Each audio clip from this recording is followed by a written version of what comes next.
안녕하세요, 체리투브입니다. 구독, 좋아요, 알람은 큰 힘이 됩니다.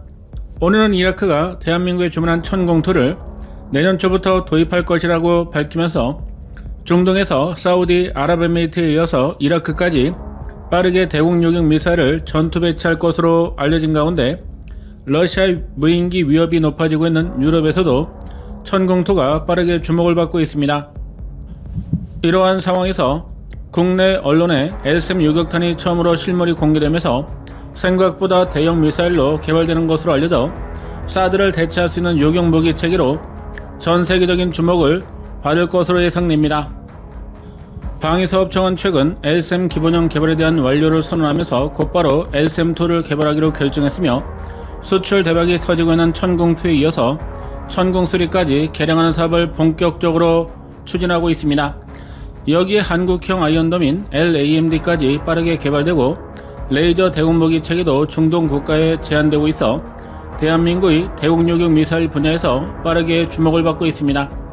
국내 언론의 LSM 요격탄 실물이 처음으로 공개되면서 LSM2 개발 사업에 성공할 경우 사드를 능가하는 고성능으로 개량될 가능성이 높아 주목도가 높아지고 있습니다. 이번에 공개된 LSM 요격탄은 두 종으로 대항공기용과 대탄도미사일 요격탄으로 서로 다른 형상을 가지고 있어 차별화되고 있는 것이 특징입니다. LSM 기본형에서 운영되는 요격탄이며 국가 내에서 처음으로 개발한 중고도 요격 시스템이기 때문에 상당히 보수적으로 설계되었으며 LSM2 사업에서는 최근까지 확보한 기술을 활용해 더 높은 성능을 갖출 것으로 보여 개발 사업이 주목을 받고 있습니다. 이러한 이유로 최근에 공개된 실탄 두 종에 대한 관심이 더욱더 높아지고 있습니다.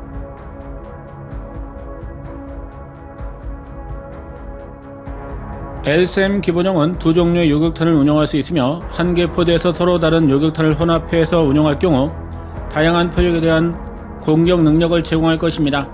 사드보다 요격거리와 고도에서는 떨어지지만 한 발당 100억 원인 점을 감안하면 LSM 요격탄은 3분의 1 가격에 운용할 수도 있어 중동 국가에서도 LSM 도입을 적극 검토할 것으로 예상되며 수출 시장에서 조건을 충족하기 위해서 기본형보다 성능이 더 높아진 신형 미사일 개발을 추가로 개발하기로 확정한 상황입니다. LSM 기본형에 대한 자세한 정보는 공개되지 않았지만 대탄도탄 요격 미사일은 사거리 100km 내외, 항공기용 요격탄은 180km 정도로 요격 고도는 최대 70km까지 대응할 수 있는 것으로 파악되고 있습니다. 미국에서 개발된 사드 요격 체계는 LSM보다 성능이 높은 것으로 알려졌으며 요격 고도만 해도 2배인 150km까지 탐지 거리는 600km 정도이며 이는 LSM보다 높은 성능을 가지고 있는 것으로 평가받고 있습니다. 그러나 탄도미사일 요격탄 가격이 2016년 기준 발당 110억 원이었으며 지금은 더 높아졌을 것으로 보여 150억 원 이상이 넘을 것으로 예상됩니다.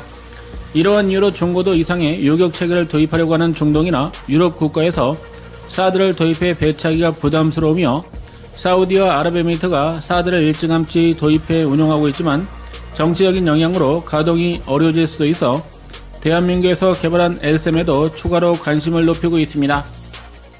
방위사업청과 국가연이 중동의 수요를 감안해서 LSM2 개발에 빠르게 착수하면서 요격 고도와 사거리, 여기에 레이더 탐지 거리도 크게 개선된 모델을 완성할 것으로 예상되며 새로 공개된 두 종류의 요격탄도 사거리를 늘리기 위해서 새로운 기술들이 포함될 가능성이 높은 상황입니다.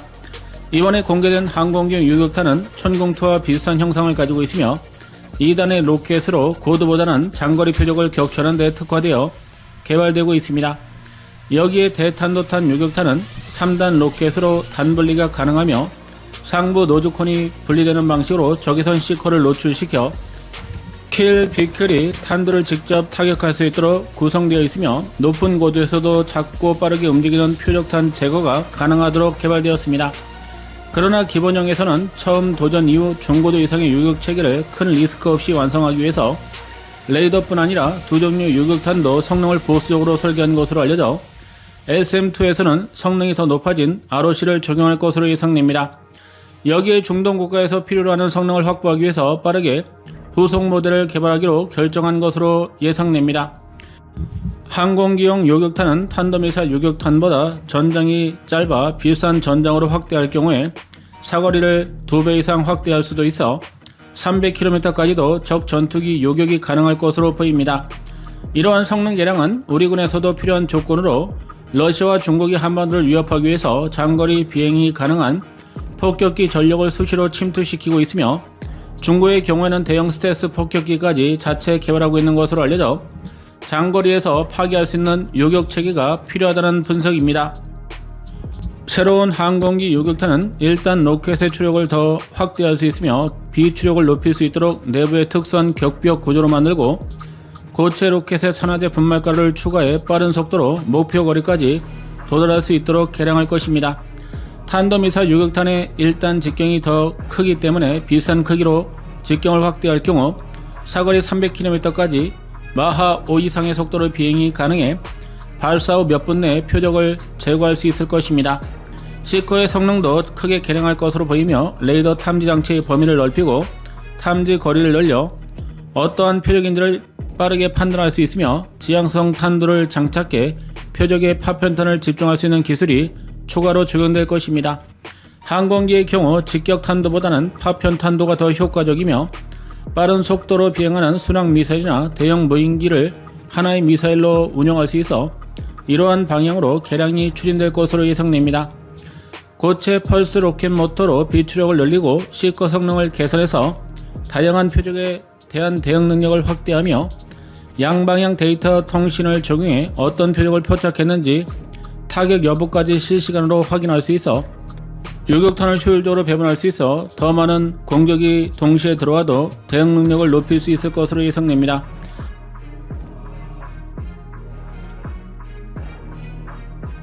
탄도미사일 요격탄은 SM에서 가장 늦게 완성되었으며 직격체를 장착해 우주 공간에서 정밀하게 위치 제어가 가능하고 핵탄두를 정확히 직격할 수 있어 모래알로 모래알을 맞추는 것과 같은 불가능에 성공한 것으로 파악되었습니다.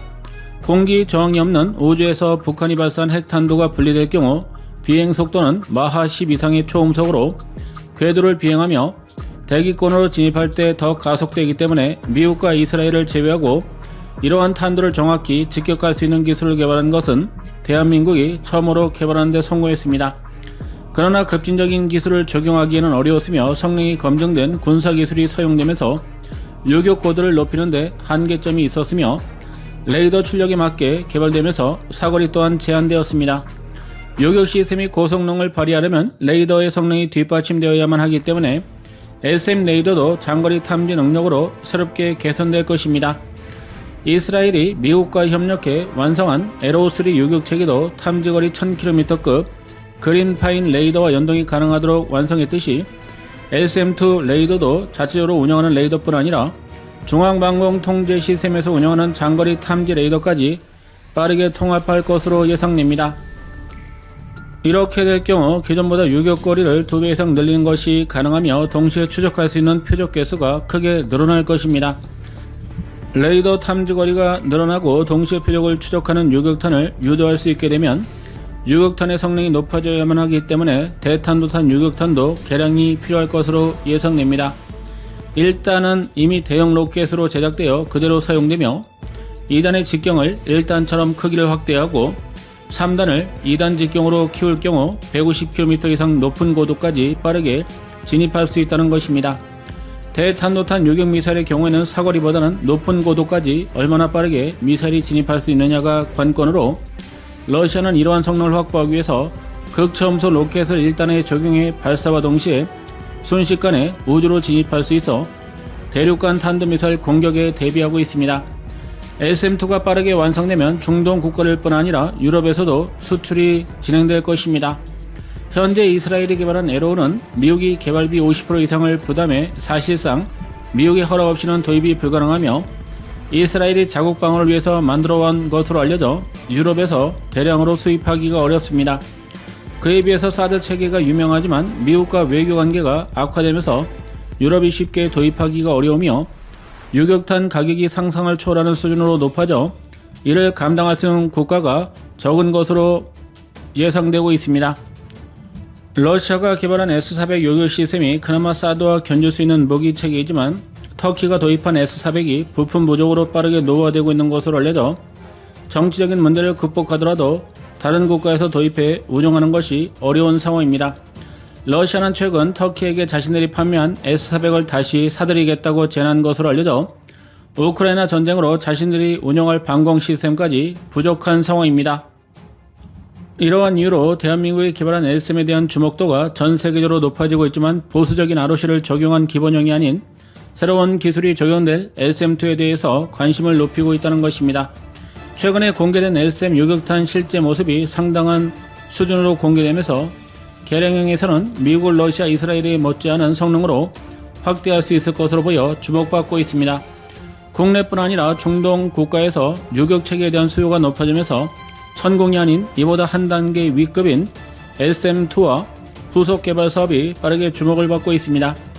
국방과학연구소가 그동안 비밀리로 관리했던 요격탄까지 새롭게 공개하면서 후속 사업에 대한 성공 가능성도 높아지고 있습니다. 영상 시청 감사합니다.